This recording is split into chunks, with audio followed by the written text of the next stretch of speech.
Hey guys, welcome back to Investment. One question is about retail assets. We talk about a lot of these gross leases, modified leases, triple net. Very simple but good question. How does converting gross lease to triple net lease increase NOI? Can someone explain how converting tenant from gross lease to triple net lease increase NOI? If you could provide some math to illustrate, for example, I'll appreciate it. I wish I have a computer I can show you, but I'm going to use hypothetical. Hopefully I can speak clearly enough for you to understand. So I'm going to have to assume that you understand what a gross lease and a triple net lease. But for the viewers out there, I'll kind of briefly touch upon it. Within commercial real estate, there's three components of the leases. There's going to be triple net, modified gross, and full service gross. So triple net is essentially it's used a lot in retail assets. Sometimes single tenant office buildings use triple net as well too. Modified gross is anything in between, industrial gross, base year, things like that. Full service gross leases, the tenant pays you rent, and that is all they're responsible for. They're not responsible for the property taxes, expenses of the building, or the maintenance of the building. That's all factoring into the gross rent, and that's all they pay. Easiest analogy on that will be an apartment lease, right? I mean, people are going to argue that you have to pay for the utilities, blah, blah, blah, blah. But just because the property tax increases, that doesn't mean the landlord comes to you and say, hey, you owe us $100 more because we pay more property taxes on the assessor. No, if you rent $2,000 a month, you pay $2,000 a month for X amount of period of time, usually 6 months to a year on that lease. So that's usually a full service gross lease. So how does converting gross leases to triple net lease increase NOI? And I'll explain to you in a few ways. Gross lease is easier to manage because you don't have to do too much accounting, because I'm going to just use flat numbers for you. Landlord's going to give you, say, hey, this space you take, you need to pay me $2,000 a month gross. And we take care of everything that's good for your business, because we're not going to give you a CAM reconciliation. You don't have to worry about paying more because we spend more. You pay $2,000, we take care of everything. Hey, that sounds great from the tenant. But the landlord understands that that $2,000 has to cover property tax, insurance, maintenance, and oh shit, I don't know, something happened issues, right? So they will look at it as, oh, the market rent is like $1,800, but $200 per month for this tenant should cover all that because I pay XYZ.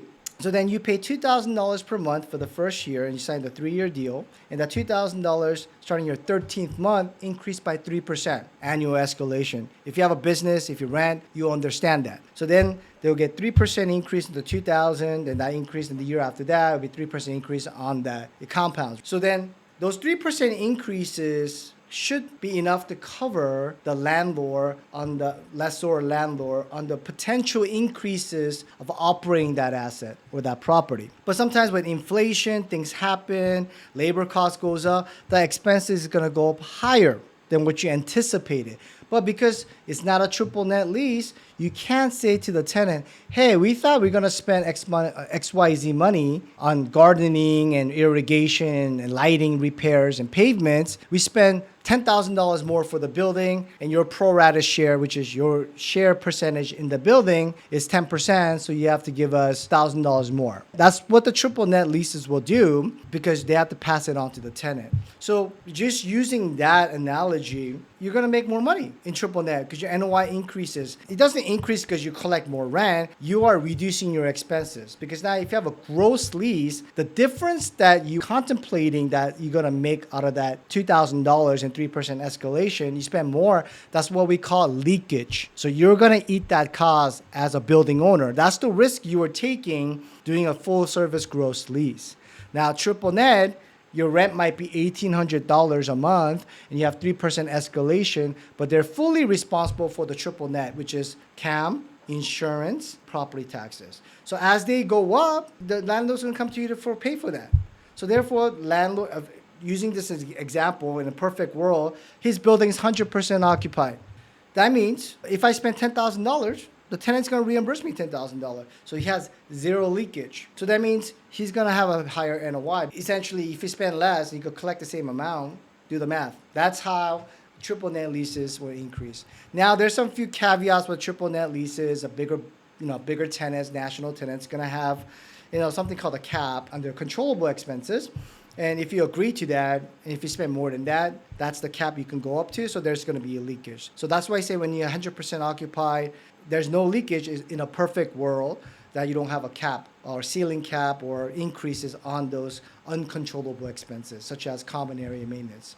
Most landlords are not going to be able to do a cap on uncontrollable expenses such as insurance and property taxes. Especially when you have high inflation and labor costs in today's economy, that full service gross lease with 3%, 4% escalation may not catch up to your full expenses. So then you can't pass that along to your tenant. So you got to eat that cost as an investor or a building owner, which reduces your NOI. So that's what it is. And hopefully that answered your question. Feel free to add comments or additional questions. If you found this content helpful, please share, subscribe, and like. Thank you very much.